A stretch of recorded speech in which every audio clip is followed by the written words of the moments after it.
Hello film lovers, welcome to M studio. March ತಿಂಗಳಲ್ಲಿ ನಾನೊಂದು feel good family entertainment cinema ನೋಡಿದೆ.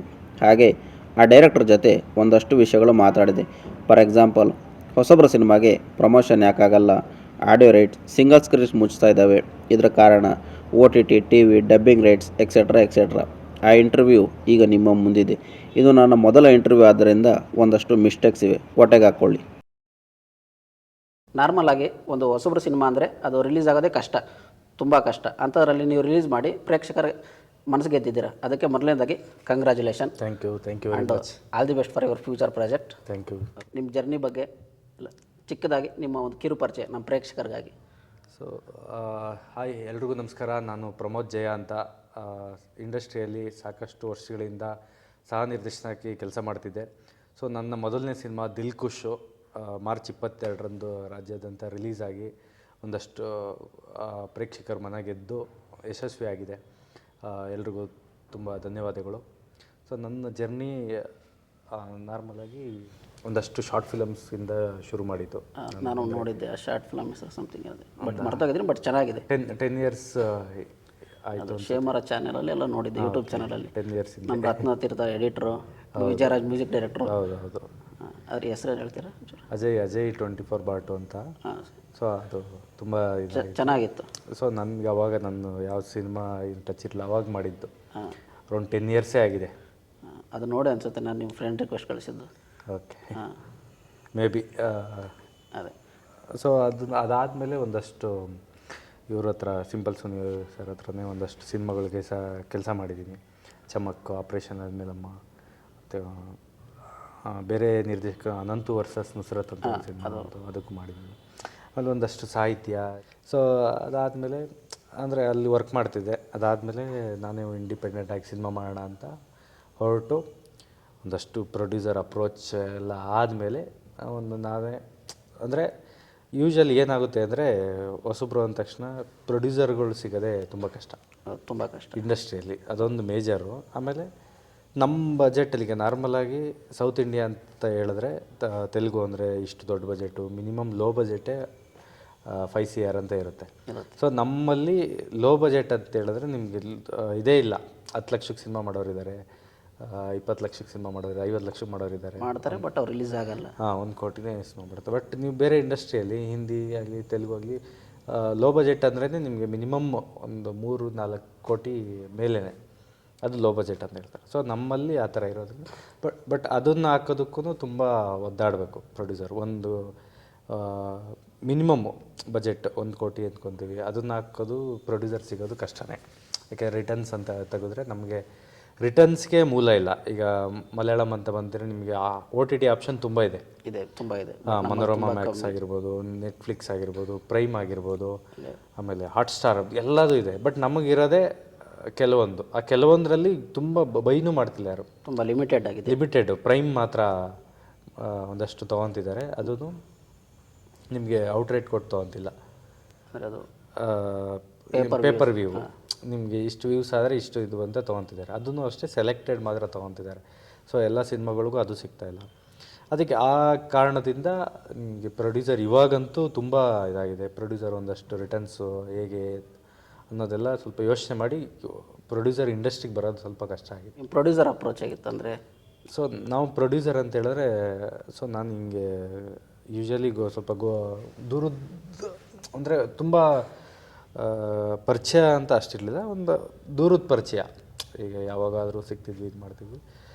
ಸಿಕ್ಕಿದ್ರು ಈ ಥರ ಹಿಂಗೆ ಸಿನಿಮಾ ಮಾಡ್ತಾಯಿದ್ದೀವಿ, ನಾನು ನಮ್ಮ ರಂಜಿತ್ ಹೀರೋ ಲೀಡಾಗಿ ಸಿನಿಮಾ ಮಾಡ್ತಾಯಿದ್ದೀವಿ ಹೊಸಬ್ರು. ಬಟ್ ಒಂದು ಫ್ಯಾಮಿಲಿ ಆಡಿಯನ್ಸಿಗೆ ಎಲ್ಲರಿಗೂ ಕನೆಕ್ಟ್ ಆಗುವಂಥದ್ದು. ಇತ್ತೀಚೆಗೆ ಒಂದಷ್ಟು ಫ್ಯಾಮಿಲಿ ಆಡಿಯನ್ಸು ಥಿಯೇಟ್ರಿಗೆ ಬರ್ತಾಯಿಲ್ಲ. ಸೊ ಆ ಥರದ್ದೊಂದು ಕಾನ್ಸೆಪ್ಟ್ ಜನರು ತುಂಬ ಕಮ್ಮಿ ಆಗಿದೆ. ಫ್ಯಾಮಿಲಿ ಆಡಿಯನ್ಸ್, ಫ್ಯಾಮಿಲಿ ಟಾರ್ಗೆಟ್ ಇಟ್ಕೊಂಡು ಮಾಡೋ ಸಿನಿಮಾಗಳು ತುಂಬ ಕಮ್ಮಿ ಆಗಿದೆ. ಥ್ರಿಲ್ಲರ್ ಅಂತಾರೆ, ಬಟ್ ಅದರಲ್ಲಿ ಥ್ರಿಲ್ ಇರಲ್ಲ, ತುಂಬ ನಿಲ್ಲಾಗಿರುತ್ತೆ. ಹೌದು.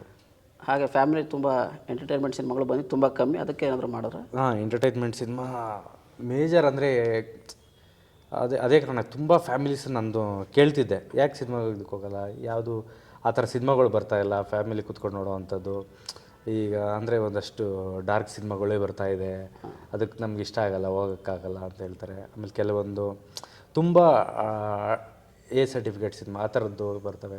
ನೀಟ್ ಫ್ಯಾಮಿಲಿ ಬರ್ತಾಯಿಲ್ಲ. ಸೊ ಅದನ್ನು ಯೋಚನೆ ಮಾಡಿ ಒಂದು ಎಂಟರ್ಟೈನ್ಮೆಂಟ್ ಜೊತೆಗೆ ಹೇಳೋಣ ಅಂತ ಹೊರಟಿತ್ತು.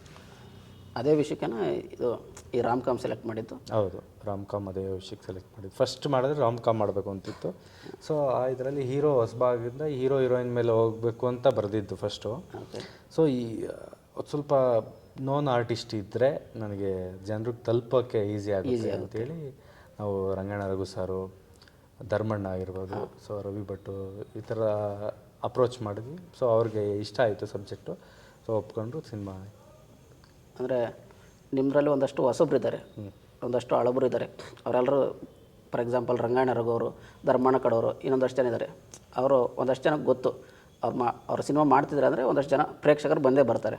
ಅದರಿಂದ ಯಾವ ರೀತಿ ಐ ಮೀನ್ ಬಿಸ್ನೆಸ್ ಆಗಲಿ, ಪ್ರಮೋಷನ್ಗಾಗಲಿ, ಪ್ರೇಕ್ಷಕರನ್ನ ಥಿಯೇಟ್ರ್ ಕರೆಸೋದಕ್ಕಾಗಲಿ ಏನು ಯಾವ ಥರ ಯೂಸ್ ಆಯಿತು? ಅಂದರೆ ಬಿಸ್ನೆಸ್ ವೈಸ್ ಅಂತ ತೊಗೊಂಡ್ರೆ ಮೇಯ್ನ್ ಲೀಡ್ ಅಂತ ಯಾರಿದ್ದಾರೆ ಅವ್ರನ್ನೇ ನೋಡೋದು. ಹೌದು. ಸೊ ನಿಮಗೆ ನಾರ್ಮಲ್ ಆಡಿಯನ್ಸ್ ಅಂತ ಬಂದರೆ ಈಗ ರಂಗಣ್ಣ ರಘು ಸರ್ಗೆ ಒಂದಷ್ಟು ಫ್ಯಾನ್ ಬೇಸ್ ಇದ್ದಾರೆ. ಧರ್ಮಣ್ಣ ಕಡವರು ಒಂದಷ್ಟು ಕಾಮಿಡಿ ಅವ್ರದ್ದೆಲ್ಲ ಇಷ್ಟಪಡ್ತಾರೆ. ಸೊ ಆ ಇದರಿಂದ ಕೆಲವೊಂದು ಪ್ಲಸ್ ಆಗಿದೆ ನನಗೆ. ಈ ಉತ್ತರ ಕರ್ನಾಟಕ ಆ ಸೈಡೆಲ್ಲ ತುಂಬ ಚೆನ್ನಾಗಿ ವರ್ಕ್ ಆಗಿದೆ. ಈ ಥರ ನಾರ್ಮಲ್ ಆಡಿಯನ್ಸಿಗೆ ಏನು ಕನೆಕ್ಟ್ ಆಗ್ತಿದ್ರು ತುಂಬ ಚೆನ್ನಾಗಿ ಇಷ್ಟಪಟ್ಟಿದ್ದಾರೆ, ಸಖತ್ತಾಗಿ ಎಂಜಾಯ್ ಮಾಡಿದ್ದಾರೆ. ಸೊ ಬೆಂಗಳೂರಲ್ಲಿ ಸ್ವಲ್ಪ ಈ IT-BT ಇಂಥವ್ರಿಗೆಲ್ಲ ಈಗ ಅವರು ತುಂಬ ವೈಲೆನ್ಸ್ ಬೇಕು ಆ ಥರದ್ದೆಲ್ಲ ಹೊರಟೋಗ್ಬಿಟ್ಟಿದ್ದಾರೆ. ನಾರ್ಮಲ್ ಎಂದು ಫೀಲ್ ಗುಡ್ ಸಿನಿಮಾ ಆ ಥರದ್ದೆಲ್ಲ ಕೆಲವ್ರಿಗೆ ಇಷ್ಟ ಆಗಲ್ಲ. ಅಂದರೆ ನ್ಯೂ ಏಜ್ ರಾಮ್ ಕಾಮ್ ಮತ್ತು ಅರ್ಬನ್ ಲವ್ ಸ್ಟೋರಿ ಜಾಸ್ತಿ ಇಷ್ಟಪಡ್ತಾರೆ. ಹೌದೌದು, ಈ ಬೆಂಗಳೂರಲ್ಲಿರೋ. ಹೌದು. ಸೊ ನಾವು ಅಲ್ಲಿ ಮೇಯ್ನ್ ನನಗೆ BC ಸೆಂಟ್ರಿಗೆ ತಲುಪಬೇಕಿತ್ತು. ಸೊ ಅಲ್ಲಿಗೋಸ್ಕರ ಮಾಡಿದ್ವಿ. ತುಂಬ ಜನಕ್ಕೆ ಇಷ್ಟ ಆಗಿದೆ, ತೊಗೊಂಡಿದ್ದಾರೆ. ಸ್ಕ್ರಿಪ್ಟ್ ವರ್ಕ್ ಆಲ್ಮೋಸ್ಟ್ ಆಲ್ ಎಲ್ಲ ನಿಮ್ಮದೇ ಇತ್ತು, ಲಿರಿಕ್ಸ್ ಮಾತ್ರ ಬೇರೆಯವ್ರದ್ದಿತ್ತು. ಬಟ್ ಬೇರೆ ಸ್ಕ್ರಿಪ್ಟ್ ರೈಟರ್ಸು ಯಾರು ಇರಲಿಲ್ವ, ಇಲ್ಲ ನೀವೇ ಮಾಡಬೇಕು ಅಂತ ಮಾಡಿಲ್ಲ? ಇಲ್ಲ, ನಾನೇ ಮಾಡೋಣ ಅಂತ ಮಾಡಿದ್ದು. ಜೊತೆಗೆ ಒಂದಷ್ಟು ಜನ ಸ್ನೇಹಿತರು ಸಪೋರ್ಟ್ ಮಾಡಿದ್ದಾರೆ, ಡಿಸ್ಕಷನಲ್ಲಾಗಿರ್ಬೋದು ಇವರೆಲ್ಲ ಕೂತಿದ್ದಾರೆ. ಬಟ್ ಕಂಪ್ಲೀಟ್ ಡೈಲಾಗ್ಸ್ ಎಲ್ಲ ಆಲ್ಮೋಸ್ಟ್ ನಾನೇ ಬರೆದಿರೋದು. ಸಿನಿಮಾ ನೋಡಿದ್ಮೇಲೆ ಏನು ಅನಿಸ್ತು ಅಂದರೆ, ನೀವು ಡೈರೆಕ್ಟ್ರಾಗಿ ನೀವು ಗೆದ್ದಿದ್ದೀರಿ, ಅದರಲ್ಲಿ 100% ಗ್ಯಾರಂಟಿ. ಬಟ್ ಆ ಸಿನಿಮಾ ನೋಡಿದವ್ರು ಯಾರಾದರೂ ಫಿಲಮ್ ಮೇಕರ್ಸ್ಗೆ, ಇವಾಗ ಯಾರೋ ನನ್ನಂಥವ್ರು ಸಿನಿಮಾ ಮಾಡ್ತಿದ್ದಾರೆ, ಅವ್ರಿಗೆ ಒಬ್ಬ ಡೈರೆಕ್ಟ್ರಿಗಿಂತ ಒಬ್ಬ ಡೈಲಾಗ್ ರೈಟರ್ ಜಾಸ್ತಿ ಪ್ಲಸ್ ಅದ ಅನಿಸ್ತು, ನನಗನ್ನಿಸ್ತು.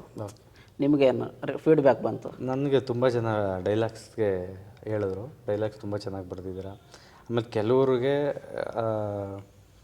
ಇದೆಲ್ಲ ತುಂಬ ಇಷ್ಟ ಆಗಿದೆ, ಲೊಕೇಶನ್ಸು ಕ್ಯಾಮ್ರಾ ವರ್ಕು ತುಂಬ ಇಷ್ಟ ಆಗಿದೆ, ನಮ್ಮ ಕ್ಯಾಮ್ರಾಮ್ಯಾನ್ ತುಂಬ ಜನ ಹೇಳಿದ್ದಾರೆ. ಬಟ್ ನನಗೆ ಮೇಜರ್ ಬಂದಿದ್ದೆ ಡೈಲಾಗ್ಸು ಮತ್ತು ಮೊದಲನೇ ಸಿನಿಮಾ ಅಂತ ಅನಿಸಲ್ಲ, ನಿಮ್ಮ ಡೈರೆಕ್ಷನ್ ಎಲ್ಲ ಚೆನ್ನಾಗಿದೆ ಅಂತಲೇ ಹೇಳಿದ್ದಾರೆ. ಸೊ ಅದೊಂದು ನನಗೆ ಪ್ಲಸ್. ಮ್ಯೂಸಿಕ್ ಡೈರೆಕ್ಟ್ರು BGM ಪ್ರದ್ಯೋತ್ತನ ಅಂತ, ಪ್ರದ್ಯೋತ್ತನ ಅವ್ರ ಪ್ರೀವಿಯಸ್ ಸಿನಿಮಾ ನಾನು ಜುಗಲ್ಬಂದಿ ಅಂತ ನೋಡಿದ್ದೆ, ಅದರಲ್ಲಿ ಸಖತ್ತಾಗಿತ್ತು. ಇದರಲ್ಲೂ ಅಷ್ಟೇ ಸಖತ್ತಾಗಿದೆ. ಅವ್ರ ಬಗ್ಗೆ ಅಂದರೆ ಅವರು ನಮಗೇನು ಬೇಕು ಸಿನಿಮಾ ಫಸ್ಟು ಏನು ಮಾಡ್ತಾರೆ ಅಂದರೆ, ಒಂದು ವಾರ ನಮಗೆ ಸಿನಿಮಾ ಈಗ RR ಮಾಡಬೇಕು, ನಾವು ಹೋಗಿ ಕಾಪಿ ಕೊಡ್ತೀವಿ, ಒಂದು ಸಿನಿಮಾ ಡಿಸ್ಕಷನ್ ಮಾಡಿ ಹಿಂಗೆ ಈ ಪ್ಯಾಟ್ರನ್ ಅಂತ ಹೇಳಿ ಬಂದರೆ, ಒಂದು ವಾರ ನಮಗೆ ಫೋನ್ ಇಲ್ಲ ಏನಿಲ್ಲ, ಒಂದು ವಾರ ಅದರಲ್ಲೇ ಬ್ಯುಸಿ ಇರ್ತಾರೆ ಅವರು. ಒಂದು ವಾರ ಅದರಲ್ಲಿ ಕ್ಲೀನಾಗಿ ಸ್ಟಡಿ ಮಾಡಿ ಏನಿದೆ ಅಂತ ಒಂದು ವರ್ಷ ಮಾಡ್ತಾರೆ. ಸೊ ಆ ಇದರಲ್ಲಿ ನಾವು ಕರೆಕ್ಷನ್ ಮಾಡ್ಬೇಕು. ಯಾಕಂದರೆ ನಮ್ಗೇನು ಬೇಕೋ ಅದನ್ನು ಅರ್ಥ ಮಾಡಿಕೊಂಡು ಒಂದು ವಾರ ಟೈಮ್ ತೊಗೊಂಡು ಆಮೇಲೆ ಏನಿದ್ರು ಇಬ್ಬರು ಸೇರಿ ಕೋರ್ಡಿನೇಟಾಗಿ ವರ್ಕ್ ಮಾಡ್ತೀವಿ ಅಷ್ಟೇ. ಬಟ್ ತುಂಬ ಚೆನ್ನಾಗಿ ಇದು ಮಾಡ್ತಾರೆ, ವರ್ಕ್ ಮಾಡ್ತಾರೆ ಅವರು, ಅದು ಖುಷಿ ಇದೆ. ಅಂದರೆ ಅವ್ರು ಕೇಳ್ಪಟ್ಟೆ ಅವರು ಹೈದರಾಬಾದ್ ಅವರು RGV ಸಿನಿಮಾಗಳಿಗೆ ವರ್ಕ್ ಮಾಡ್ತಿದ್ರು, ಈಗ ಇಲ್ಲೇ ಸ್ಟುಡಿಯೋ ಹಾಕೊಂಡಿದ್ದಾರೆ, ಅಷ್ಟು ಬ್ಯುಸಿ ಆಗಿದ್ದಾರೆ ಅಂತ ನನ್ನ ಫ್ರೆಂಡು. ಎಲ್ಲ ಇಲ್ಲಿಂದ ಕೆಲವರು ತೆಲುಗು ಇಂಡಸ್ಟ್ರಿಗೆ ಹೋಗ್ತಾರೆ, ಬಟ್ ಅವ್ರು ಅಲ್ಲಿಂದ ಇಲ್ಲಿಗೆ ಬಂದಿದ್ದಾರೆ ನಮ್ಮ ಸಿನಿಮಾಗೋಸ್ಕರ. ಸೊ ಅವ್ರಿಗೆ ಕನ್ನಡದ ಮೇಲೆ ಅಭಿಮಾನ ಜಾಸ್ತಿ, ಪ್ರದ್ಯೋತ್ತನ್ ಅವ್ರಿಗೆ. ತುಂಬ ಅಂದರೆ ಅವ್ರಿಗೆ ಇನ್ನೂ ಹೊಸ ಥರ ಸಿನಿಮಾಗಳು ಮಾಡಬೇಕು. ಸೊ ನೆಕ್ಸ್ಟು ಈಗ ಸ್ಟಾರ್ಟ್ ಮಾಡಿದ್ರೆ ಒಟ್ಟಿಗೆ ಮಾಡೋಣ, ವರ್ಕ್ ಮಾಡೋಣ ಅಂತ ಹೇಳ್ತಿದ್ದಾರೆ. ನಮ್ಮ ಫ್ರೆಂಡ್ ಬಾಲಕೃಷ್ಣ ಯಾದವ್ ಅವ್ರು ಹೇಳಿದ್ರು, ಅವರು ಆಲ್ಮೋಸ್ಟ್ ಇಲ್ಲೇ ಒಂದು ಸ್ಟುಡಿಯೋ ಹಾಕೊಂಡು ಇಲ್ಲೇ ಸೆಟ್ಲ್ ಆಗೋ ರೇಂಜ್ಗೆ ಸಿನಿಮಾಗಳು ಮಾಡ್ತಿದ್ದಾರೆ, ಅಷ್ಟು ಬ್ಯುಸಿ ಆಗಿದ್ದಾರೆ ಅಂತ ಹೇಳಿದ್ರು. ನಿಜನಾ? ಈಗ ಈ ಕಿರಾತಕ 2 ಅಂತ ಒಂದು ರಿಲೀಸ್ ಆಯಿತು, ಅದಕ್ಕೂ ಅವರೇ ಮ್ಯೂಸಿಕ್ ಡೈರೆಕ್ಟ್ರು. ಸೊ ಮಾದೇವ ಅಂತ ಬರ್ತಿದೆ ವಿನೋದ್ ಪ್ರಭಾಕರ್ ಅವ್ರದ್ದು, ಅದಕ್ಕೂ ಅವರೇ. ಇನ್ನೂ ಸಾಕಷ್ಟು ಲೈನಪ್ಸ್ ಇದೆ, ಮಾಡ್ತಾನೆ ಇದ್ದಾರೆ. ಬಟ್ ಏನಂದರೆ ಕರೆಕ್ಟ್ ಟೈಮ್, ಇಂಥ ಟೈಮ್ಗೆ ಹೇಳಿದ್ರೆ ಆ ಟೈಮ್ಗೆ ನಮಗೆ ವರ್ಕ್ ಮುಗಿಸ್ಕೊಡ್ತಾರೆ. ಈಗ ಕೆಲವು ಮ್ಯೂಸಿಕ್ ಡೈರೆಕ್ಟ್ರ್ ಫೋನ್ಗಳಿರ್ತಲ್ಲ, ನಾವು ಯಾವಾಗ ಹೇಳಿದ್ರೆ ಈಗ ಒಂದು ವಾರ ಅಂತ ಹೇಳಿರ್ತಾರೆ, ಒಂದು ವಾರ ಹತ್ತಲಾಗಲ್ಲ, ಒಂದು ತಿಂಗಳು ಬಿಟ್ಟು ಫೋನ್ ಮಾಡ್ತಾರೆ. ಅದು ವಾರ ಅಷ್ಟೇ, ಅದರ ಹಿಂದೆ ಮುಂದೆ ನಾವು ನಂಬರ್ ಬೇಜಾನು ಹಾಕ್ಬೋದು. ಒಂದು ತಿಂಗಳು ಬಿಟ್ಟು ಫೋನ್ ಮಾಡ್ತಾರೆ ನಮಗೆ ವಾಪಸ್ಸು. ನನಗೂ ಮ್ಯೂಸಿಕ್ ಡೈರೆಕ್ಟರ್ ಹಂಗೆ ಕಾಡಿಸಿದ್ದಾನೆ, ಹೆಸರು ಬೇಡ, ನಿಯರ್ಲಿ ಒಂದು ಶಾರ್ಟ್ ಫಿಲ್ಮ್ಗೆ ಒಂದು 3 months ಕಾಯಿಸಿದ್ದಾರೆ, ಫೋನು ಇಲ್ಲ, ಮೆಸೇಜು ಇಲ್ಲ. ಸೊ ನಮಗೆ ಇವರು ಪ್ರದ್ಯೋತ್ತನರು ಆನ್ ಟೈಮ್, ಯಾವ ಒಂದು ದಿನ ಅಂದರೆ ಒಂದು ದಿನವೇ, ಇಷ್ಟು ಗಂಟೆ ಅಂದರೆ ಅಷ್ಟು ಗಂಟೆಗೆ ಫೋನ್ ಮಾಡ್ತಾರೆ ಅವರು. ನೀವು ಹೇಳಿ ಟೈಮ್ಗೆ ಔಟ್ಪುಟ್ ಇರ್ತಿತ್ತು. ಹೌದು. ಅಂದರೆ ಡಿಸ್ಕಷನ್ ಯಾವ ಥರ ಇರುತ್ತೆ ಅಂದರೆ ನಿಮ್ಗೆ ಇದೇ ಇನ್ಸ್ಟ್ರೂಮೆಂಟ್ ಬೇಕು, ಇದೇ ಥರ ಬೇಕು ಅಂತ ಹೇಳ್ತಿದ್ರೆ, ಇಲ್ಲ ನನಗೆ ಫೀಲ್ ಬೇಕು ಈ ಥರ ಕೊಟ್ಟರೆ ಇಲ್ಲ, ನಾನು ಕೆಲವೊಂದು ಕೇಳೋರು ಯಾವ ಇದರಲ್ಲಿ ಯಾವ ಥರ ಬೇಕು, ಯಾವ ಇನ್ಸ್ಟ್ರೂಮೆಂಟ್ ಬೇಕು ಅಂತ. ಸೊ ನಾನು ಒಂದಷ್ಟು ಹೇಳ್ತಿದ್ವಿ. ಕೆಲವೊಂದು ಅವರೇ ಒಂದಷ್ಟು ಇನ್ಪುಟ್ಸ್ ಕೊಡೋರು, ಈ ಥರ ತೊಗೊಳ್ಳಿ ಸರ್. ಒಂದಷ್ಟು ಇನ್ಸ್ಟ್ರೂಮೆಂಟ್ ನಮಗೆ ಗೊತ್ತಿರಲ್ಲ. ಹೌದು. ಸೊ ಅದನ್ನೆಲ್ಲ ಇನ್ಸ್ಟ್ರೂಮೆಂಟ್ ಈಗ ಹೆಂಗೆ ಅಂತ ಹೇಳಿದ್ರೆ ಅವ್ರ ಜೊತೆ ಒಂದು 2 ಸಿನಿಮಾ ವರ್ಕ್ ಮಾಡಿಬಿಟ್ರೆ ನನ್ನ ಮ್ಯೂಸಿಕ್ ಡೈರೆಕ್ಟ್ರ್ ಮಾಡಿಬಿಡ್ತಾರೆ ಅವರು. ಸೊ ಆ ಥರ ಅಷ್ಟು ಇದಿದೆ, ನಾಲೆಡ್ಜ್ ಇದೆ ಅವ್ರಿಗೆ, ಇಂಪ್ಯಾಕ್ಟ್ ಕೊಡ್ತಾರೆ. ನಾರ್ಮಲಾಗಿ ಹೊಸಬ್ರು ಸಿನಿಮಾ ಅಂದರೆ ಕೆಲವು ನಾನು ಕೇಳಲ್ಪಟ್ಟೆ ಆಡಿಯೋ ರೇಟ್ಸ್ ತುಂಬ ಕಮ್ಮಿ ಕೊಡ್ತಾರೆ, ಕೆಲವು ಕೊಡೋದಿಲ್ಲ ಅಂತ ಅನ್ನಿಸ್ತು ಅಂತ ಹೇಳಿದ್ರು. ನಿಮ್ಮದು ಏನಾದರೂ ಬೇರೆ ಕಡೆ ಟ್ರೈ ಮಾಡಿದ್ರೆ, ಇಲ್ಲ ಅದಕ್ಕೆ ಏನಾದರೂ ನಿಮ್ಮ ಚಾನಲ್ ಕ್ರಿಯೇಟ್ ಮಾಡಿ ನೀವೇ ಹಾಕೊಂಡ್ರೆ? ಹೌದು. ಈಗ ನಾವು ಒಂದಷ್ಟು ಆಡಿಯೋಗೆ ಇಷ್ಟು ಅಂತ ಎಕ್ಸ್ಪೆಕ್ಟೇಷನ್ ಇಟ್ಕೊಂಡಿರ್ತೀವಿ. ಸೊ ಆಡಿಯೋ ಈಗ ದೊಡ್ಡ ದೊಡ್ಡ ಆಡಿಯೋ ಕಂಪ್ನಿನೇ ಅವ್ರು ಏನಂದರೆ, ಈಗ ದೊಡ್ಡ ಸ್ಟಾರ್ ಇದ್ದು ಅವರು ನಿಮಗೆ ಥಿಂಕ್ ಮಾಡೋದೇ ಮ್ಯೂಸಿಕ್ ಎಷ್ಟೇ ಚೆನ್ನಾಗಿರಲಿ ಅವ್ರಿಗೆ ಅದೆಲ್ಲ ಲೆಕ್ಕಕ್ಕೆ ಬರಲ್ಲ. ಮೀನ್ ಸ್ಟಾರು, ಆಮೇಲೆ ಮ್ಯೂಸಿಕ್ ಡೈರೆಕ್ಟ್ರ್, ದೊಡ್ಡ ಮ್ಯೂಸಿಕ್ ಡೈರೆಕ್ಟ್ರು ಇಷ್ಟೇ ನೋಡೋದು ಅವರು. ಯಾರಾದರೂ ಈಗ ಅರ್ಜುನ್ ಜನ್ಯ ಈ ಥರದವ್ರು ಇದ್ದಾರೆ ಅಂತ ಹೇಳಿದ್ರೆ ಅವ್ರ ಥರ ಒಂದು ರೇಟ್ ಕೊಡ್ತಾರೆ. ಮತ್ತು ಸ್ಟಾರು ಅಷ್ಟೇ, ನೀವು ಯಾವುದೇ ಮ್ಯೂಸಿಕ್ ಡೈರೆಕ್ಟ್ರು ಸಣ್ಣವ್ರು ಇದ್ದರೂ ಪರವಾಗಿಲ್ಲ, ದೊಡ್ಡ ಸ್ಟಾರ್ ಇದ್ದರೆ ಅದೊಂದು ರೇಟು ಆ ಥರ. ಓಕೆ. ಯಾಕೆಂದರೆ ಈಗ ದೊಡ್ಡ ಮ್ಯೂಸಿಕ್ ಡೈರೆಕ್ಟ್ರು ದೊಡ್ಡ ಸ್ಟಾರ್ ಹತ್ರ ಮಾಡ್ತಾರೆ. ಸೊ ಈಗ ದೊಡ್ಡ ಸ್ಟಾರು ಸಣ್ಣ ಮ್ಯೂಸಿಕ್ ಹತ್ರ ಹೋಗಲ್ಲ ನಾರ್ಮಲಾಗಿ, ಏನಾದ್ರು ಪ್ರೂವ್ ಮಾಡಿದರೆ ಮಾತ್ರ ಹೋಗೋದು. ಸೊ ಈ ಥರ ಅವರು ಸ್ಟಾರ್ ಮೇನ್ ನೋಡೋದು. ಸೊ ಹೊಸಬ್ರಿಗೆ ಏನಕ್ಕೆ ಅಂದರೆ ಅವರು ಹೊಸಬ್ರು ಅಂದರೆ ಪ್ರಮೋಷನ್ ಮಾಡಲ್ಲ, ಜಾಸ್ತಿ ನಮ್ಗೆ ರೀಚ್ ಆಗಲ್ಲ, ಸೊ ಇವ್ರು ಕೊಟ್ಟರೆ ನಮ್ಗೆ ಲಾಸ್ ಆಗುತ್ತೆ ಅನ್ನೋ ಮೈಂಡ್ ಸೆಟ್ ಅವ್ರದ್ದು. ಆಮೇಲೆ ಕೆಲವರು ದೊಡ್ಡ ದೊಡ್ಡ ಆಡಿಯೋ ಕಂಪ್ನಿ ಏನು ಮಾಡ್ತಾರೆ ಅಂದರೆ, ಸೊ ಎಲ್ಲ ಆಡಿಯೋ ಕಂಪ್ನಿಯವ್ರ ಹತ್ರ ಹೋಗಿ ಬರ್ತಾರೆ. ಸೊ ಯಾರು ರೇಟ್ ಕೊಡಲ್ಲ, ಕೊನೆಗೆ ನಮ್ಮ ಹತ್ರನೇ ಬರ್ತಾರೆ ಅಂದ್ಬಿಟ್ಟು ಅವರು ಜಾಸ್ತಿ ಹೇಳೋಕ್ಕೂ ಹೋಗಲ್ಲ. ಹೌದು. ಹಾಂ, ಈ ಥರ. ಅದಕ್ಕೆ ನೀವು ನಿಮ್ಮದೇ ಚಾನಲ್ ಕ್ರಿಯೇಟ್ ಮಾಡೋಕ್ಕೆ? ಹಾಂ, ನಮ್ಮದೇ ಒಂದು ಚಾನಲ್ ಮಾಡಿದ್ವಿ. ಮುಂಚೆಯಿಂದನೂ ಇತ್ತು ಮಾಡಬೇಕು ಅಂತ. ಒಂದಷ್ಟು ನೋಡಿದ್ವಿ, ನಮ್ಗೆ ಸ್ಯಾಟಿಸ್ಫ್ಯಾಕ್ಷನ್ ಆಗಿಲ್ಲ. ಕೆಲವೊಂದು ಕಡೆ ಅವ್ರು ಹೇಳ್ತಿದ್ದು ಪ್ರೈಸು ಎಲ್ಲ. ಸೊ ಅದಕ್ಕೆ ನಾವೇ ಮಾಡ್ಕೊಂಡ್ವಿ. ಈಗ ಎಲ್ಲೇ ಕೇಳಿದ್ರೆ ಅದು ಥಿಯೇಟ್ರ್ ಮ್ಯಾನೇಜ್ಮೆಂಟ್ ಆಗಲಿ, ಪ್ರೇಕ್ಷಕರನ್ನೇ ಆಗಲಿ, ಸಿನಿಮಾದವ್ರನ್ನೇ ಆಗಲಿ, ಎಲ್ಲೇ ಕೇಳಿದ್ರೆ ಏನು ಹೇಳ್ತಿರ್ತಾರೆ ಅಂದರೆ ಪ್ರೇಕ್ಷಕರು ಥಿಯೇಟ್ರಿಗೆ ಬರ್ತಿಲ್ಲ, ಥಿಯೇಟ್ರಿಗೆ ಬರ್ತಿಲ್ಲ ಅಂತಿದ್ದಾರೆ. ಅಂದರೆ ಥಿಯೇಟ್ರಿಗೆ ಬರ್ತಿದ್ದಾರೆ, ಕಮ್ಮಿ ಆಗಿದೆ. ಏನಕ್ಕೆ ಅಂದರೆ ತುಂಬ ಆಪ್ಷನ್ಸ್ ಇದೆ ಇವಾಗ ಏನಂತ ಹೇಳಿದ್ರೆ, ಒಂದು ಇನ್ಸ್ಟಾಗ್ರಾಮ್ ಹಿಡ್ಕೊಂಡು ಕೂತ್ಕೊಂಡ್ಬಿಟ್ರೆ ನಿಮಗೆ ಅರ್ಧ ದಿನ ಇನ್ಸ್ಟಂಟಾಗಿ ಎಂಟರ್ಟೈನ್ಮೆಂಟ್ ಸಿಗುತ್ತೆ. ಇನ್ಸ್ಟಂಟ್ ನಿಮಗೆ 30-40 ಸೆಕೆಂಡ್ಸಲ್ಲೇ ನಿಮಗೆ ಎಂಟರ್ಟೈನ್ಮೆಂಟ್ ಸಿಗುತ್ತೆ. ಅದರಲ್ಲಿ ನೋಡ್ತಾ ಕೂತ್ಕೊಂಡ್ರೆ ನಿಮ್ಗೆ ಅರ್ಧ ದಿನ ತಿಂದಾಕ್ಬಿಡುತ್ತೆ, ಅದನ್ನೇ ಅರ್ಧ ದಿನ ಹೋಗ್ಬಿಡುತ್ತೆ ಅಲ್ಲೇ. ಅದೇ ಥರ ಸೆಟ್. ಈಗ ನಮ್ಮ ಚೈಲ್ಡ್ಹುಡ್ಡಲ್ಲಿ ಏನಾಗಿತ್ತು ಅಂತ ಹೇಳಿದ್ರೆ, ನಮಗೇನು ಒಂದು ಟೈಮ್ ಪಾಸ್ ಆಗಬೇಕು, ಸಿನಿಮಾ ಹೋಗ್ಲೇಬೇಕಿತ್ತು ಅವಾಗ. ನಮ್ಗೆ ಬೇರೆ ಆಪ್ಷನ್ನೇ ಇರಲಿಲ್ಲ ಎಂಟರ್ಟೈನ್ಮೆಂಟ್ಗೆ. ಸಿನಿಮಾ ಅಂದರೆ ಆಗ ಆಲ್ಮೋಸ್ಟ್ ಅಲ್ಲೂ ಥಿಯೇಟ್ರ್, ತಪ್ಪಿದ್ರೆ T V. Theatre, T V. ಅದು ಟಿ ವಿಲೂ ನಮ್ಗೆ ಹೆಂಗಾಗಿತ್ತು ಅಂದರೆ, ನಾವೆಲ್ಲ ಹಳ್ಳಿಯಲ್ಲಿ ಬೆಳೆದಿರೋದ್ರಿಂದ ಸೊ ನಮಗೆ ಕರೆಂಟ್ ಅಂತಲೂ ಇರ್ತಿರ್ಲಿಲ್ಲ, ಲಿಮಿಟೆಡ್ ಇಷ್ಟು ಅವರ್ ಅಂತಲೇ ಇರ್ತಿತ್ತು ಕರೆಂಟ್, ಎಲೆಕ್ಟ್ರಿಸಿಟಿ ಕೂಡ. ಸೊ ಅದರಿಂದ ನಾವು ಸಿನಿಮಾಗಳು ತುಂಬ ನೋಡ್ತಿದ್ವಿ. ಟಿ ವಿ ಇದ್ದಿದ್ದಕ್ಕೆ ತುಂಬ ಕಮ್ಮಿ, ಬೇರೆಯವ್ರ ಮನೇಲಿ ಹೋಗಿ ನೋಡಿದ್ದು ನಾನು ಜಾಸ್ತಿ. ಹೌದು. ಅದಕ್ಕೆ ನಾವು ಜಾಸ್ತಿ ಏನಂದರೆ ಥಿಯೇಟ್ರಿಗೆ ಹೋಗ್ತಿದ್ವಿ, ಆ ಫೀಲ್ ನಮ್ಗೆ ಅಲ್ಲೇ ಸಿಗುತ್ತಿತ್ತು. ಬಟ್ ಇವಾಗ ಸ್ಮಾರ್ಟ್ಫೋನಲ್ಲಿ ನಿಮಗೆ ಎಲ್ಲ ಥರ, ನಿಮ್ಗೆ ಯೂಟ್ಯೂಬ್ ಬೇಕಾ, ನಿಮಗೆ ಸೀರೀಸ್ ಬೇಕಾ, ನಿಮಗೆ OTT ಇರ್ಬೋದು, ಎಲ್ಲನೂ ನಿಮ್ಮ ಪೈರಸಿಯಿಂದ ಹಿಡಿದು ಎಲ್ಲನೂ ನಿಮಗೆ ಮೊಬೈಲಲ್ಲಿ ಸಿಗೋದ್ರಿಂದ ಸ್ವಲ್ಪ ಕಮ್ಮಿ ಆಗಿದ್ದಾರೆ. ಕೆಲವರು ಆಡಿಯನ್ಸ್ ಇದ್ದಾರೆ ಥಿಯೇಟ್ರಲ್ಲೇ ನೋಡಬೇಕು ಅಂತ. ಬಟ್ ಅವರು ಏನು ಮಾಡೋದು, ಸೆಲೆಕ್ಟೆಡ್ ಸ್ಟಾರ್ಸು ಅವ್ರು ನೋಡ್ತಿದ್ದಾರೆ. ದರ್ಶನ್ ಸರ್ ಇರ್ಬೋದು, ಮೇಜರ್ ಯಶ್ ಸರ್, ಎಲ್ಲರದು ಈಗ ದೊಡ್ಡ ದೊಡ್ಡ ಸ್ಟಾರ್ ಮಾತ್ರ ಎಕ್ಸ್ಪೆಕ್ಟೇಷನ್ ಇರೋದು ಸಿನಿಮಾಗಳು ಮಾತ್ರ ಹೋಗ್ತಾರೆ. ಇನ್ನು ಕೆಲವರು ಎಲ್ಲ ಸಿನಿಮಾ ಯಾವುದೇ ಬಂದರೂ ಪರವಾಗಿಲ್ಲ ಅಂತ ಟ್ರೈಲರ್ ನೋಡ್ಕೊಂಡು ಸಿನಿಮಾಗೆ ಹೋಗ್ತೀವಿ, ಆ ಥರದವ್ರು ಇದ್ದಾರೆ, ನನ್ನಂಥವ್ರು. ಸೊ ಅವರು ರೆಗ್ಯುಲರ್ ಬರ್ತಾರೆ. ಕೆಲವರು ಬಟ್ ಕಮ್ಮಿ ಮೊದಲಿಗಿಂತ. ಅದರಲ್ಲೂ ನಮ್ಮ ಕನ್ನಡಗೆ ತುಂಬ ಕಮ್ಮಿ ಆಗಿದೆ. ನಾನು ರೀಸೆಂಟಾಗಿ ನೋಡಿದ ಸಿನಿಮಾ ಅಂದ್ರೇ ನೆನಪಿಸ್ಕೋಬೇಕೀಗ.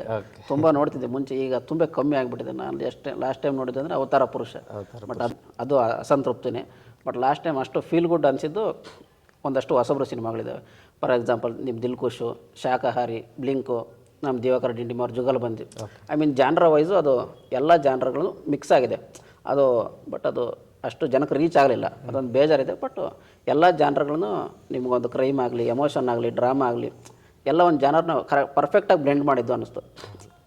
ಅಷ್ಟು ಫೀಲ್ ಗುಡ್, ಬಟ್ ಜನಕ್ಕೆ ರೀಚ್ ಆಗಲಿಲ್ಲ. ಬಟ್ ರೀಚ್ ಆಗಿಲ್ಲ ಕಾರಣ ಏನು ಅಂತ ಹೇಳಿದ್ರೆ, ಪ್ರಮೋಷನ್ ತುಂಬ ಎಕ್ಸ್ಪೆನ್ಸಿವ್ ಆಗಿದೆ. ನಿಮ್ಗೆ ಪ್ರಮೋಷನ್ ಮಾಡಬೇಕು ಅಂದರೆ ನಿಮಗೆ ಸಿನಿಮಾಗೆ ಏನು ಖರ್ಚು ಮಾಡ್ತೀರೋ ಸಿನಿಮಾಗಿಂತ ಜಾಸ್ತಿನೇ ಖರ್ಚು ಮಾಡಬೇಕು.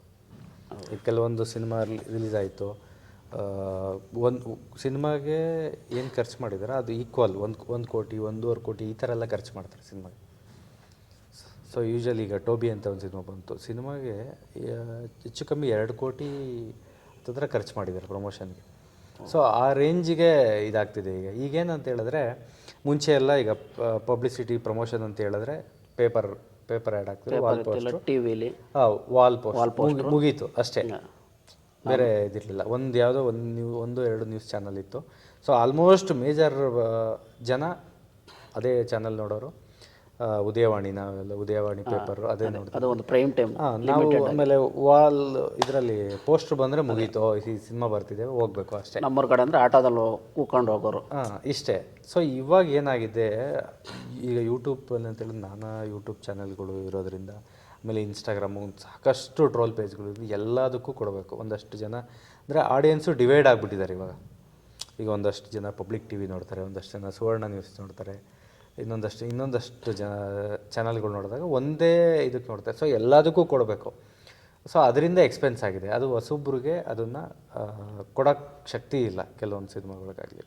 ಸೊ ಅದನ್ನು ತೊಗೊಳೋದು ಈಗ ಬಿಫೋರ್ ರಿಲೀಸು ಸೇಲ್ಸ್ ಅಂತ ಆಗೋದು, ಸೇಲ್ಸು ಆಗ್ತಿಲ್ಲ.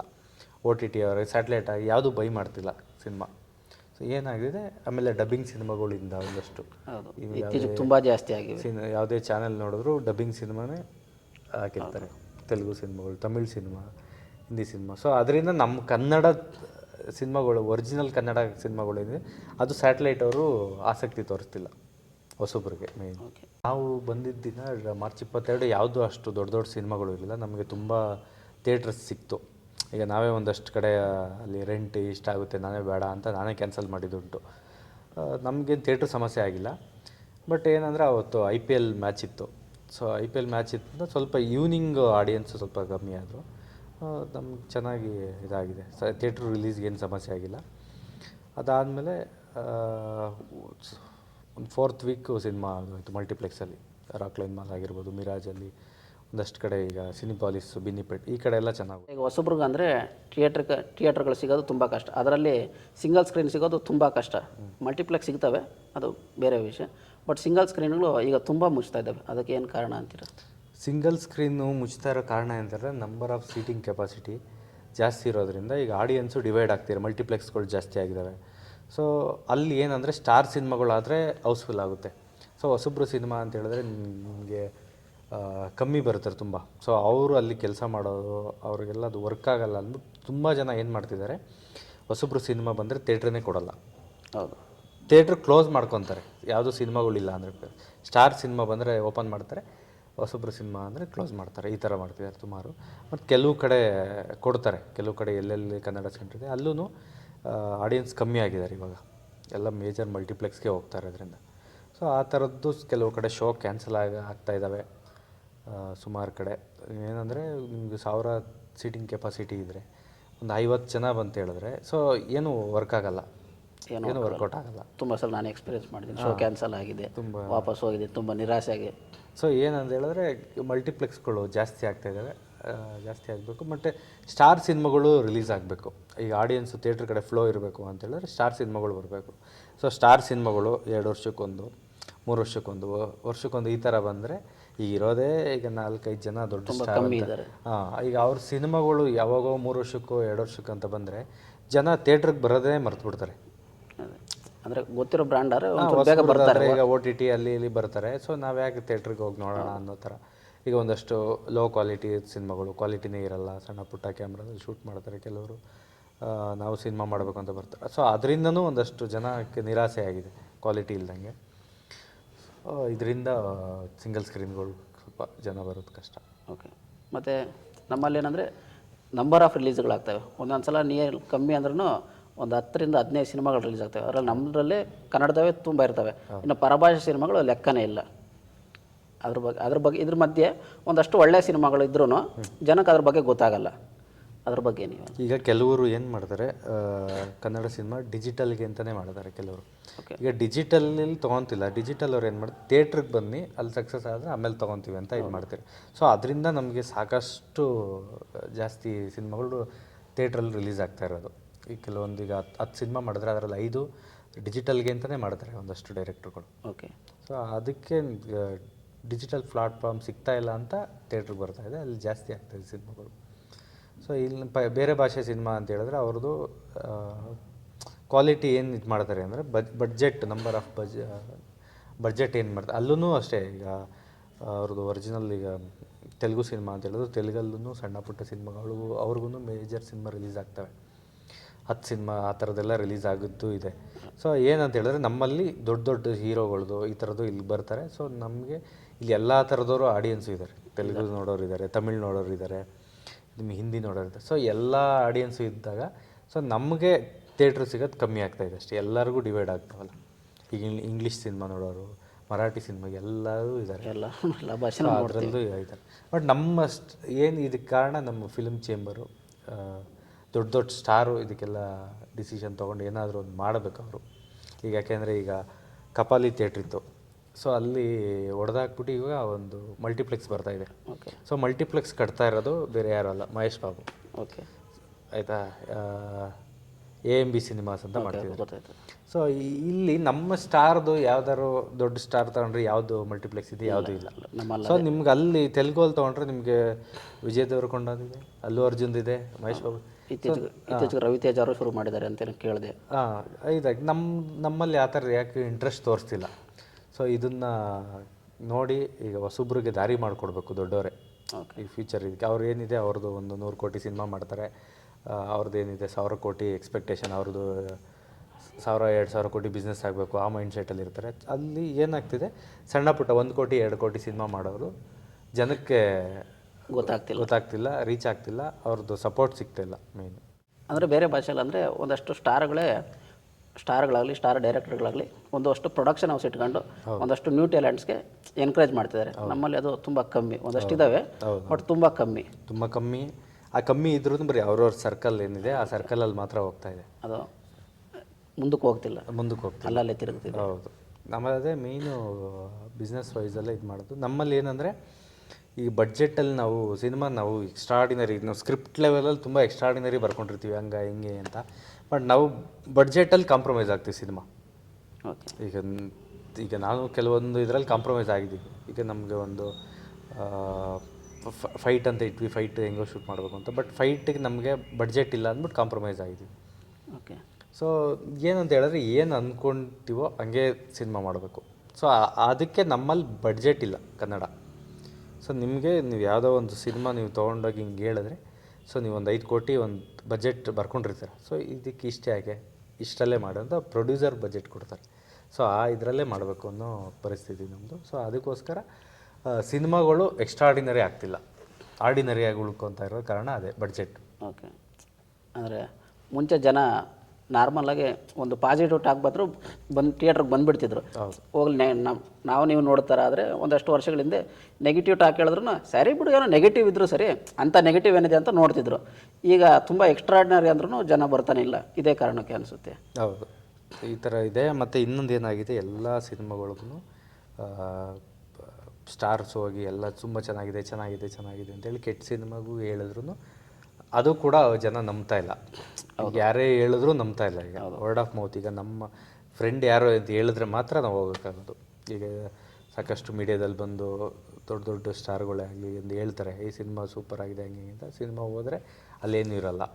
ಸೊ ಆ ಕಾರಣನೂ ಒಂದಷ್ಟು ಜನ ಬೇಜಾರಾಗಿದ್ದಾರೆ, ಮುಂಚೆ ಒಂದಷ್ಟು ಎಕ್ಸ್ಪೀರಿಯೆನ್ಸ್ ಆಗಿರೋದ್ರಿಂದ. ನೀವು ಸಿಂಪಲ್ ಸುನಿಯವ್ರ ಸಿನಿಮಾಗಳಲ್ಲಿ ಡೈರೆಕ್ಷನ್ ಡಿಪಾರ್ಟ್ಮೆಂಟಲ್ಲಿ ಕೆಲಸ ಮಾಡಿದ್ರ, ಅಂದರೆ ಅವರಿಂದ ಕಲ್ತಿದ್ದು ಇಲ್ಲ, ಅವ್ರ ಎಕ್ಸ್ಪೀರಿಯೆನ್ಸ್ ನಿಮ್ಗೇನಾದ್ರು ಯೂಸ್ ಆಯಿತಾ? ಅವ್ರ ಎಕ್ಸ್ಪೀರಿಯೆನ್ಸ್ ಅಂತೆಲ್ಲ ಅವ್ರು ಸಿನಿಮಾ ಮಾಡ್ತಿದ್ದು ನೋಡಿಕೊಂಡು ಯಾವ ಥರ ಶಾರ್ಟ್ ಕಂಪೋಸ್ ಮಾಡೋದು ಆ ಥರದ್ದು ಸಾಕಷ್ಟು ಕಲ್ತಿದ್ದೀವಿ. ಆಮೇಲೆ ಅದರಿಂದ ಸಿನಿಮಾಗೆ ಬಿಸ್ನೆಸ್ ವೈಸು ಏನು ಹೆಲ್ಪ್ ಆಗುತ್ತೆ ಅಂತ ಆ ಥರದ್ದೇನಿಲ್ಲ. ಅವ್ರದ್ದು ಏನೇ ಇದು ಮಾಡಿದ್ರು ಅವ್ರ ಓನ್ ಸ್ಟ್ರೆಂತು. ನಾವು ಸಿನಿಮಾ ಏನು ಮಾಡ್ತೀವಿ, ಶೂಟಿಂಗ್ ಇರ್ಬೋದು, ಅವ್ರ ಹತ್ರ ಏನು ಕಲ್ತಿದ್ದೀವಿ ಅಷ್ಟೇ. ಮಿಕ್ಕಿದ್ದೆಲ್ಲ ನಮ್ಮ ಓನ್ ಇದರಲ್ಲೇ ಇರುತ್ತೆ, ನಮ್ಮ ಓನ್ ಸ್ಟೈಲೇ ಇರುತ್ತೆ. ನಾವೇನೇ ಎಷ್ಟೇ ವರ್ಷ ಮಾಡಿದ್ರು ಅವ್ರ ಸ್ಟೈಲ್ ಅಂತೂ ಬರೋಕ್ಕಾಗಲ್ಲ. ಸೊ ನಾವು ಏನೋ ಮಾಡ್ತೀವಿ ನಮ್ಮ ಸ್ಟೈಲು ಅವರು ಇದಾಗಲ್ಲ, ಅವ್ರವ್ರದ್ದೇ ಅಂತ ಒಂದು ಸ್ಟೈಲು ಅದರಲ್ಲೇ ಮಾಡೋಕ್ಕಾಗೋದು. ಒಂದಷ್ಟು ನನಗೆ ಇಂಡಸ್ಟ್ರಿಯಲ್ಲಿ ಒಂದಷ್ಟು ಸ್ಟಾರ್ಸ್ಗಳು ಇವರು ಸಿಂಪಲ್ ಸುನಿಯವ್ರ ಜೊತೆ ವರ್ಕ್ ಮಾಡಿದಂಥ ಒಂದಷ್ಟು ಸ್ಟಾರ್, ಈಗ ಪವನ್ ಒಡೆಯರ್ ಇರ್ಬೋದು, ಚೇತನ್ ಸರ್ದು ಒಂದಷ್ಟು ಜನ ಸಪೋರ್ಟ್ ಮಾಡಿದ್ದಾರೆ. ಒಂದಷ್ಟು ಇದಾಗುತ್ತೆ. ಬಟ್ ನಾರ್ಮಲ್ ಜನಕ್ಕೆ ಅದು ಬೇಕಾಗಿಲ್ಲ. ನೀವು ಎಲ್ಲ ಹತ್ರ ವರ್ಕ್ ಮಾಡಿ ಎಷ್ಟೇ ದೊಡ್ಡ ಡೈರೆಕ್ಟರ್ ಹತ್ರ ಇದು ಮಾಡೋದು ಏನೂ ಅವ್ರಿಗೆ ಸಂಬಂಧ ಇಲ್ಲ, ನೀವೇನು ಕೊಡ್ತೀಯಾ ಅಷ್ಟೇ. ಅದನ್ನು ಮಾತ್ರ ನಾವು ಅದನ್ನು ನೋಡ್ತೀವಿ. ಮಾತ್ರ ನಾನು ನೋಡುವಾಗ ನನಗೆ ಬರ್ದಿರೋದೇನಿದೆ ಅದು ಕ್ಲೀನಾಗಿದೆಯಾ ಅಂತ ನೋಡ್ಕೊತೀನಿ. ಬಟ್ ಅದು ನಮ್ಮ ಒಂದಷ್ಟು ಟೀಮ್ ಎಲ್ಲ ಕೂತ್ಕೊಂಡು ನೋಡಿದಾಗ ಅವರು ಸಖತ್ತಾಗಿ ಎಂಜಾಯ್ ಮಾಡಿದ್ರು. ಸೊ ಅಲ್ಲಿ ನನಗೆ ಇಲ್ಲ ಚೆನ್ನಾಗಾಗುತ್ತೆ ಇದು ಅಂತ ಅಲ್ಲೇ ಗೊತ್ತಾಯಿತು. ಆಮೇಲೆ ಥಿಯೇಟ್ರಲ್ಲಿ ಆಡಿಯನ್ಸ್ ರಿಯಾಕ್ಷನ್ ನೋಡಿದಾಗ, ಈಗ ನಾವು ಏನೇ ಇದು ಮಾಡಿದ್ರು ನಾವು ಅಲ್ಲಿ ಸ್ಕ್ರೀನ್ ಕಡೆ ನೋಡಲ್ಲ, ಆಡಿಯನ್ಸ್ ಕಡೆನೇ ನೋಡ್ತಾ ಇರ್ತೀವಿ. ಆಡಿಯನ್ಸ್ ಎಲ್ಲೆಲ್ಲಿ ಇದು ಮಾಡ್ತಾರೆ, ನಾನು ಎಲ್ಲೆಲ್ಲಿ ನಗ್ತಾರೆ, ಈ ಇದರಲ್ಲಿ ಡೈಲಾಗ್ ಎಂಜಾಯ್ ಮಾಡ್ತಾರೆ, ಇಲ್ಲಿ ಕನೆಕ್ಟ್ ಆಗ್ತಾರೆ ಎಮೋಷ್ನಲ್ಗೆ, ಅಷ್ಟು ಕನೆಕ್ಟ್ ಆಯಿತು, ಅಷ್ಟು ಎಂಜಾಯ್ ಮಾಡಿದ್ದಾರೆ. ನನಗೆ ಅಲ್ಲಿ ದಿಲ್ ಖುಷಿ ಆಗಿತ್ತು ಮೇನ್. ಓಕೆ, ಅಲ್ಲಿ ನಿಮಗೆ ದಿಲ್ ಖುಷಿ ಆಗಿದೆ. ದಿಲ್ ಖುಷಿ ಥಿಯೇಟ್ರಲ್ಲೇ ಆಡಿಯನ್ಸು. ದುಡ್ಡು ಬರೋದು ಬಿಡೋದು ಸೆಕೆಂಡ್ರಿ, ನನಗೆ ಅಲ್ಲಿ ಆಡಿಯನ್ಸು ನೋಡೋದು ಎಂಜಾಯ್ ಮಾಡಿದ್ರ ಅಷ್ಟೇ. ಓಕೆ, ನಾನು ಅವತ್ತು ನೋಡಿ ಜಿ ಟಿ ಮಲ್ಲಲ್ಲೂ ಆಲ್ಮೋಸ್ಟ್ ಎಲ್ಲ ಶಿಳ್ಳೆ ಚಪ್ಪಾಳೆ ಇದ್ದೇ ಇತ್ತು. ಹೌದು, ತುಂಬ ಎಮೋಷ್ನಲ್ ಆಗಿದ್ರು ಬಂದು ಪ್ರೇಕ್ಷಕರೆಲ್ಲ ಪ್ರೀಮಿಯರ್ ಶೋದಲ್ಲಿ.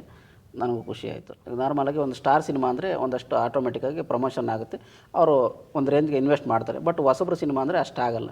ಯಾಕೆ ನಿಮ್ಮ ಪ್ರಕಾರ? ಅಂದರೆ ಏನಾಗ್ತಿದೆ ಅಂದರೆ ಈಗ ಸ್ಟಾರ್ ಸಿನಿಮಾ ಅಂತೇಳಿ ಒಂದಷ್ಟು ಅವ್ರಿಗೆ ಫ್ಯಾನ್ಸು ಅವರೇ ಪ್ರಮೋಷನ್ ಮಾಡ್ಕೊಂಡ್ಬಿಡ್ತಾರೆ. ಹೊಸಬ್ರದ್ದು ಅಂತ ಏನು ಮಾಡ್ತಾರೆ ಅಂದರೆ, ಹೊಸಬ್ರು ಅಷ್ಟೇ ಸಾಕಷ್ಟು ಅವರು ಪ್ರೆಸ್ ಮೀಟ್ಸ್ ಎಲ್ಲ ಮಾಡ್ತಾರೆ, ಆಮೇಲೆ ಟ್ರೈಲರ್ ರಿಲೀಸು ಎಲ್ಲ ಪ್ರೆಸ್ನವ್ರು ಕರೆಸಿ ಎಲ್ಲ ಮಾಡಿರ್ತಾರೆ. ಸೊ ಕೆಲವು ಮೀಡಿಯಾದವರಂತೂ ತುಂಬ ಚೆನ್ನಾಗಿ ಸಪೋರ್ಟ್ ಮಾಡ್ತಾರೆ, ಕೆಲವು ಚಾನಲ್ಸು ಇದೆಲ್ಲ. ಆಮೇಲೆ ಕೆಲವು ಏನು ಮಾಡ್ತಾರೆ ಅಂದರೆ, ಹೊಸಬ್ರು ಯಾರಿದ್ದಾರೆ ಸ್ಟಾರ್ ಫೇಸು, ಯಾರಾದರೂ ಹೀರೋ ಬರ್ತಾರೆ, ಗೆಸ್ಟ್ ಬರ್ತಾರೆ, ಸೊ ಇದ್ರ ಮೇಲೇ ಅಟೆಂಡ್ ಆಗ್ತಾರೆ. ಇಲ್ಲ ಅಂದರೆ ಇದು ಮಾಡಲ್ಲ, ಟೆಲಿಕಾಸ್ಟ್ ಮಾಡಲ್ಲ. ನಿಮ್ಮದು ಬಂದ್ರೂ ಕೂಡ ಸಪೋರ್ಟ್ ಮಾಡಲ್ಲ. ಯಾರಾದರೂ ಸ್ಟಾರ್ ಇದ್ದರೆ ಮಾತ್ರ ಜನ ನೋಡ್ತಾರೆ, ಹೊಸಬ್ರದ್ದು ಏನಕ್ಕೆ ಮಾಡೋಣ ಅನ್ನೋ ಥರ ಐತೆ. ಸೊ ಅದರಿಂದನೂ ಒಂಚೂರು ಹೊಸಬ್ರು ಕಷ್ಟ ಆಗ್ತಿದೆ. ಯಾಕೆಂದರೆ ಈ ಫುಲ್ಲು ನಿಮಗೆ ಎಂಟೈರ್ ಎಲ್ಲ ಥರ ಚಾನಲ್ ಈಗ ಒಂದಷ್ಟು ಕಮರ್ಷಿಯಲ್ ಅಂತ ಕೊಡಬೇಕು ಅವ್ರಿಗೆ. Okay, so release date announce ಮಾಡಿದ್ಮೇಲೆ, ಸೊ ರಿಲೀಸ್ ಡೇಟ್ ಅನೌನ್ಸ್ ಮಾಡೋಕ್ಕೆ ಮುಂಚೆ ನಾವೇನೇ ಪ್ರೆಸ್ ಮೀಟ್ ಮಾಡಿ ಏನೇ ಇದು ಮಾಡಿದ್ರು ಅದು ಲಿಮಿಟೆಡ್ ಆಗಿ ಮಾತ್ರ ತಲುಪ್ತಿದೆ, ಜನ ತುಂಬ ಕಮ್ಮಿ ತಲುಪ್ತಿದೆ. ಕೆಲವು ಯೂಟ್ಯೂಬ್ ಚಾನಲ್ಗಳು ಅಷ್ಟೇ. ಸೊ ಯಾರಾದರೂ ಹೀರೋ ನೋನ್ ಫೇಸ್ ಇದ್ದರೆ ಮಾತ್ರ ಇದರಲ್ಲಿ ವಿಡಿಯೋ ಹಾಕ್ತಾರೆ ಕಟ್ ಮಾಡಿ, ಇಲ್ಲ ಅಂದರೆ ಹೊಸಬ್ರದ್ದು ಅಂದರೆ ಆಗಲ್ಲ. ಓಕೆ, ಸೊ ಯಾರು ನೋಡ್ತಾರೆ ಹೊಸಬ್ರದ್ದು ಅಂತ ಅವರೇ ಡಿಸೈಡ್ ಮಾಡ್ಕೊಂಡಿದ್ದಾರೆ. ಆಲ್ಮೋಸ್ಟ್ ಅಲ್ಲಿ ಎಲ್ಲರೂ ಕಮರ್ಷಿಯಲ್ ಆಗಿ ಥಿಂಕ್ ಮಾಡೋದ್ರಿಂದ ಸೊ ಜನರಿಗೆ ತಲುಪೋದೇನಕ್ಕೆ. ಸೊ ಇವರೇ ಮೀಡಿಯಾ ಇದನ್ನೇ ಡಿಸೈಡ್ ಮಾಡ್ಕೊಂಡ್ಮೇಲೆ.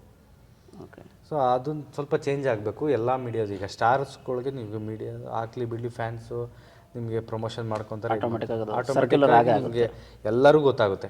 ಸೊ ಮೀಡಿಯಾದವರು ಹೊಸಬ್ರಿಗೆ ಮೇಯ್ನ್ ಸಪೋರ್ಟ್ ಮಾಡಬೇಕು. ಈಗ ತುಂಬ ಜನ ವರ್ಷಕ್ಕೆ ಎಷ್ಟು ಸಿನಿಮಾ ರಿಲೀಸ್ ಆಗ್ತವೆ ಹೊಸಬ್ರಿಗೆ ಮಾಡ್ತಾರೆ. ಸೊ ಅದೆಲ್ಲದು ಅವ್ರು ಸಪೋರ್ಟ್ ಮಾಡಿದ್ರೆ ಇನ್ನೊಂದಷ್ಟು ಜನಕ್ಕೆ ತಲುಪ್ತಾರೆ, ಜನ ಥಿಯೇಟ್ರ್ ಕಡೆ ಬರ್ತಾರೆ, ಹೊಸಬ್ರು ಬೆಳೀತಾರೆ ಅನ್ನೋದು ನನ್ನ ಅನಿಸಿಕೆ. OTT ಡಿಸ್ಕಷನ್ ನಡೀತಿದ್ದಾವೆ. ಕೆಲವೊಂದು ರೇಟ್ಗಳು ನಮ್ಗೆ ಸ್ಯಾಟಿಸ್ಫ್ಯಾಕ್ಷನ್ ಆಗಲ್ಲ, ಕೆಲವೊಂದು ಆ ಥರ ಇನ್ನೂ ಇದೆ. ಆದಷ್ಟು ಬೇಗ OTTಲಿ ಬರ್ತೀವಿ. ಆಮೇಲೆ ಸ್ಯಾಟಲೈಟ್ದು ಮಾತುಕತೆ ನಡೀತಿದೆ ಈಗಾಗಲೇ. ಕೆಲವೊಂದು ಡಬ್ಬಿಂಗು, ಹಿಂದಿ ಡಬ್ಬಿಂಗ್ ಆಗಲಿ, ತೆಲುಗು ಡಬ್ಬಿಂಗ್, ತೆಲುಗಲ್ಲಿ ಕೇಳಿದ್ರು ಅವರಾಗರೆ ಅದರದ್ದು ಪ್ರೋಸೆಸ್ ನಡೀತಾ ಇದೆ. ಡಬ್ಬಿಂಗ್ ಅದೊಂದು ಸ್ವಲ್ಪ ವರ್ಕ್ ಇರ್ತಾವಲ್ಲ ಅದೆಲ್ಲ ನಡೀತಾ ಇದೆ, ಮಾತುಕತೆ ನಡೀತಾ ಇದೆ. ನೆಕ್ಸ್ಟ್ ಈ ಜಾನರಲ್ಲ, ಬೇರೆ ಥರನೇ ಇರುತ್ತದು. ಸೊ ನಿಮಗೆ ಒಂದು ಬೇರೆ ಎಕ್ಸ್ಪೀರಿಯೆನ್ಸೇ ಕೊಡೋ ಥರ ಮಾಡಿದ್ದೀನಿ. ಇದು ನಾರ್ಮಲ್ ಆಡಿಯನ್ಸಿಗೆ ನಾನು ಫಸ್ಟ್ ಸಿನಿಮಾ ಮಾಡಬೇಕಿತ್ತು, ನಾರ್ಮಲ್ ಆಡಿಯನ್ಸ್ ತಲುಪ್ತೀನಿ. ಒಂದಷ್ಟು ಈ ತುಂಬ ಓದ್ಕೊಂಡಿರೋರು ಆ ಥರದವ್ರಿಗೆ ಕೆಲವ್ರಿಗೆ ತಲುಪಿಲ್ಲ. ಸೊ ಅದನ್ನು ಮನಸ್ಸಲ್ಲಿ ಇಟ್ಕೊಂಡು ಬೇರೆ ಥರ ಮಾಡ್ತಾಯಿದ್ದೀನಿ. ನೆಕ್ಸ್ಟು ಆದಷ್ಟು ಬೇಗ ಅದನ್ನು ರೆಡಿ ಮಾಡಿಕೊಂಡು ಅನೌನ್ಸ್ ಮಾಡ್ತೀನಿ. ಪ್ರೀ ಪ್ರೊಡಕ್ಷನ್ ವರ್ಕು ಎಲ್ಲ ಸ್ಟಾರ್ಟ್ ಆಗ್ತಿದೆ. ಅದಾಗಿ ಸ್ವಲ್ಪ ಈ ದಿಲ್ ಖುಷ್ ಇದರಲ್ಲೇ ಇದ್ವಿ. ಸೊ ಅದರಿಂದ ಆಚೆ ಬಂದು ವರ್ಕ್ ಮಾಡಬೇಕು. Okay, so thank you. ನಿಮ್ಮಿಂದ ಒಂದಷ್ಟು ತಿಳ್ಕೊಂಡ್ವಿ. ಧನ್ಯವಾದಗಳು. Thank you. ಒಂದ್ ಸ್ವಲ್ಪ ಕರುಣೆ ಇರ್ಲಿ. ಇದೆ ಕೈ ಮುಗಿದು ಬೇಡ್ತೀನಿ, ಕರುಣೆ ಇರ್ಲಿ, ಪ್ರೀತಿ ಇದೆ.